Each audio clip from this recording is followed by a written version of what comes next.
Now joining me in the studio, Brian Solis. He is an expert on social media. In fact, in 2018, he gave the keynote in South by Why You're Addicted to Social Media. Now he's got a new book out called Life Scale: How to Live a More Creative, Productive, and Happy Life. Well, that sounds pretty good, Brian. Okay, all right. How are we gonna do that? Hey, listen, so after that keynote at South by, everybody came up and that was the #1 question that they had. So now that we've seen the dark sides of not just social media, but gaming and smartphones, what do we do about it? You know, we're with you, but now what do we do about it? And so I thought, well, I better get an answer to that. And so I went dark, and that became this, which was an exploration of how to balance technology without getting rid of it, because I wasn't about to get rid of social media or my smartphone. I just needed to be more mindful and strategic and present in how I was going to use it. And then that just came down to a bigger human conversation, which is why is this stuff distracting me? And what's it holding me back from? And it made me have conversations and just kind of soul searches to kind of get answers that I wasn't even thinking about, because I was too distracted living in the digital moment, liking, seeking likes, following, getting followers, and just keeping up with everything online. And it was holding me back from the greater vision that I was never actually applying time and energy toward. No, I totally agree. That's why you should follow me on Twitter after you download the TYT app. Okay, no, seriously, look, you're right that it's unrealistic to say, oh, we're not going to use smartphones anymore, and we're going to disengage from social media or technology overall. Everything's technology. There's no way to disengage.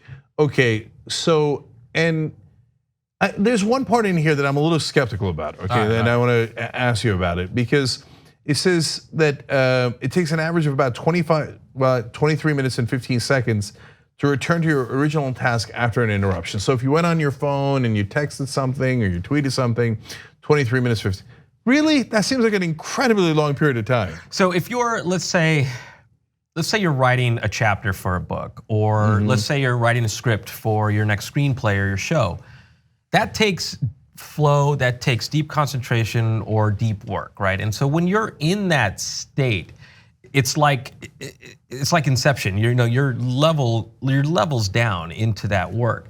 When you reach for your phone and check a text or just mindlessly scroll like a lot of us do, you're pulling yourself out of that, right? And so that's a chemical thing that you have to try to get back into that area, and it takes 23 minutes if you're dedicated to get back into that zone. Wow. Okay. I think I'm too busy to I know I got 23 minutes to get back into the zone. I got about at most 23 seconds to get back into the zone. But okay, so how do you strike that middle ground? Yeah, so I think a lot of this was trying to figure out, that's unrealistic. I don't have 23 minutes either, and I'm not giving up my phone or anything. So what am I gonna do about it? And then more importantly, how am I gonna help other people figure it out as well? So naturally, I did what most would do, which was Google a solution. And now, how's that for irony? Okay. Absolutely. And what came back was reasonable, right? Turn off notifications, delete some apps you don't really need unless you need them, schedule time for certain things, go to digital detox, go to Burning Man, meditate, whatever it is. They all were helpful, but none of them were actually treating the problem. They were all addressing the symptoms, right? So what happened is there's two generations. There's the analog first generation that had their brains rewired, because that's exactly what happens when you use these devices. And we can talk about the dark side of that stuff in a bit. But you're rewiring your brain and your body to keep up. It's accelerating, it's moving at a much more superficial but an accelerated level. So when you have to do things the old way, your body literally doesn't know how to do it. So you've taught yourself how to operate in this new normal. So society as a whole lives life as that new normal, and nobody realizes they have a problem. Like my biggest problem is, how do you sell a book about digital distractions to people who don't realize that they're distracted or know they're distracted? The only reason I figured it out is because I was trying to write a different book, and it had been 3 years since my last book. And look, we've got more apps, a lot of new pressures in society. We look at, obviously you're plugged into the news ecosystem. Everything's moving so fast. We're dealing with fake news in the last 3 years that we didn't have to deal with before. We're dealing with psychological warfare on all of these social accounts that we didn't have to deal with before. So our life is fundamentally different, but we're still trying to live up to these standards of the past that don't necessarily correlate anymore. They're not in alignment anymore. So when I failed to write my next book, it was because I couldn't get past the proposal stage. I couldn't think at deep levels. So I just wanted to move and multitask the way I'd always been. I still had to write the book. So the process became about getting not just back to where I was, but better. Optimizing, I don't have 23 minutes, but what am I gonna do in 23 seconds or 5 minutes? How am I gonna take advantage of the way that my body and brain has been rewired to be better?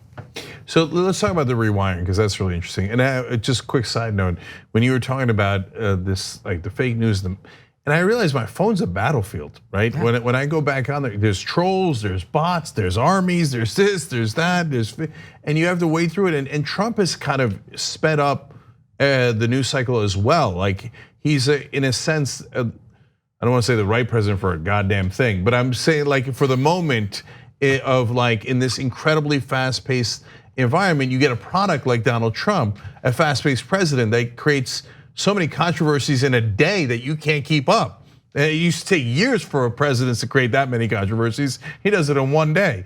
And so it's part of this phenomenon. But I want to go back to the rewiring of the brain.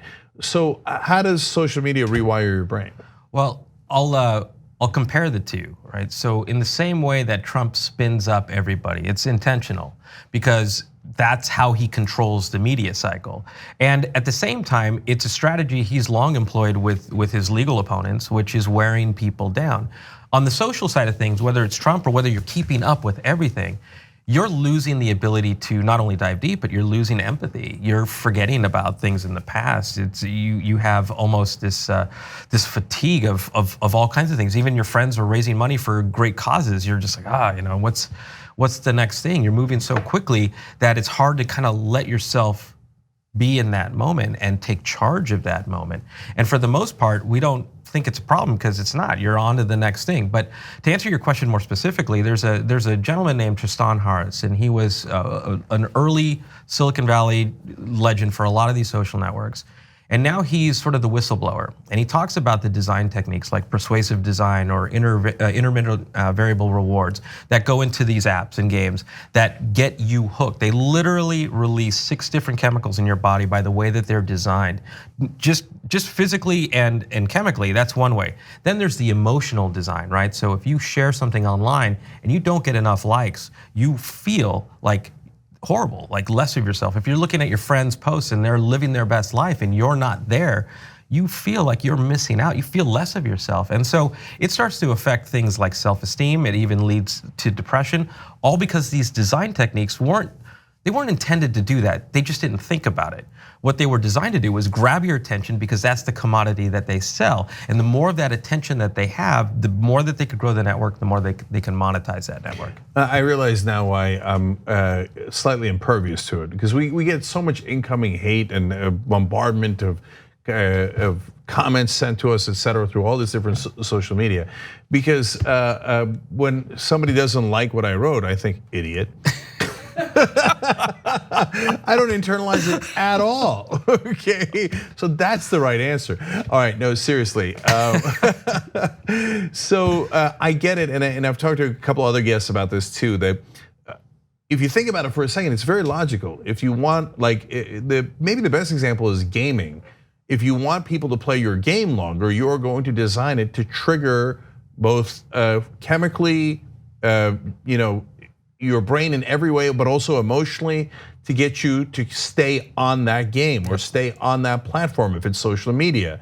And if you think about it, the converse of that is if you get off of it, well, what happens when you get off of a drug, right? And you've got withdrawal and et cetera. So do we know if on a national scale it's created more depression? Yeah, so there are studies, because the alarm bells are ringing all over the place now, there are studies that are looking at the links to depression, and the early studies show absolutely. I'll give you a quick example.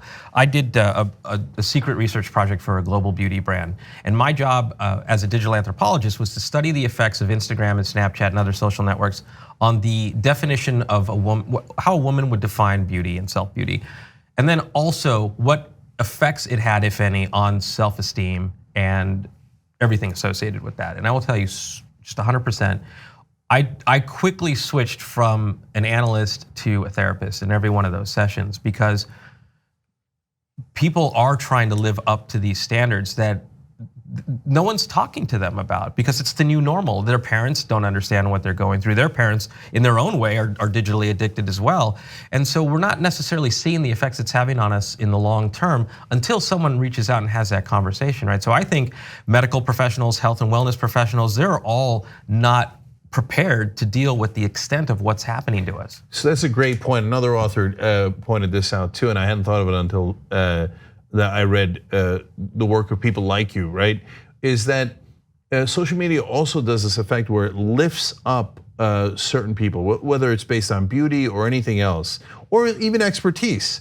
And you don't realize they're only good at that one thing. It makes it seem like they have their lives together. They're amazing, like whatever Jenner, right?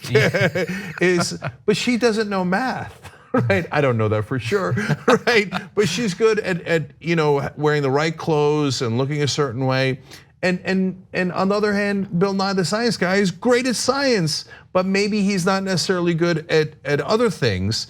But you have all these models of what appears to be excellence, which then makes you, and they're 1 out of a billion or 1 out of 100 million, whatever it might be. So then it makes you think like, oh, I must be inadequate because I can't measure up to the Kardashians or Bill Nye the Science Guy or LeBron James, et cetera. Yep. Do you think that's part of what's driving the phenomenon? It is absolutely. It's not even just being good enough. It's trying to keep up with, right? Where you have people who will change their looks. In this research, I find people who will change their looks as many as 6 times or more per day and share each one of those because they feel like they have to keep feeding their audience, right? Like we're all micro famous now, and we all have audiences who also have audiences. Please speak for yourself. I'm a little bit more than micro famous. Okay. I'll give you that. I follow you on Twitter. Oh, good. Did you like what I last wrote? Okay, just play it. Okay, we gotta go. But listen, guys. First of all, check out the book. It's called Life Scale: How to Live a More Creative, Productive, and Happy Life. Get the right balance. Okay, be smart. Get the right balance, and don't beat yourself up. Okay. Putting the kidding aside, seriously, it's you're getting a lot of the wrong messages, and sometimes on purpose, right? Absolutely. So just bring it down for a second. We're all human, and keep it real. Brian, thank you for joining us and give us that message. Appreciate it. Thank you. All right. On the go? Don't worry, we got you covered. You can still listen to TYT at our new podcast network. Find us on Apple Podcasts, the Google Play Store, or at tyt.com/podcast.